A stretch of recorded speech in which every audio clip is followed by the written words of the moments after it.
சுவாமி விவேகானந்தர் ஒருமுறை காட்டின் வழியாக பசியுடன் நடந்து சென்று கொண்டிருந்தார். அப்போது அவரது எதிரில் ஒரு புலி வந்து நின்றது. அவர் சிறிதும் பயப்படாமல் அந்த இடத்திலேயே அமர்ந்து புலியை பார்த்தார். எனக்கோ பசி தாங்கவில்லை, ஆனால் எனக்கு உணவு இல்லை. ஆனால் உனக்கு பசிக்கிறது, உணவு நான் இருக்கிறேன், என்னை உண்டு நீ பசியாறிக்கொள் என்று கண்களை மூடி தியானத்தில் ஆழ்ந்தார். சிறிது நேரத்தில் கண் திறந்து பார்த்தால் புலி சென்று விட்டிருந்தது.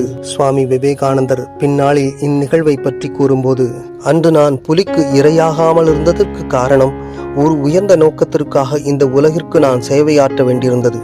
அது இறைவனின் திருவுளமே என்றார். ஆனால் நமது சாஸ்திரங்கள் என்ன கூறுகிறதென்றால், யார் ஒருவர் நானும் இன்னொரு உயிரும் வேறு வேறு அல்ல ஒன்றுதான் என்று உணர்ந்திருக்கிறாரோ, அனுபூதியில் அனுபவித்திருக்கிறாரோ, அவர் அருகில் கொடூரமான மிருகங்கள் வந்தால் கூட அது தன் இயல்பை இழந்து சாந்தமாகிவிடும். ஜெய் ஸ்ரீ ராமகிருஷ்ணா.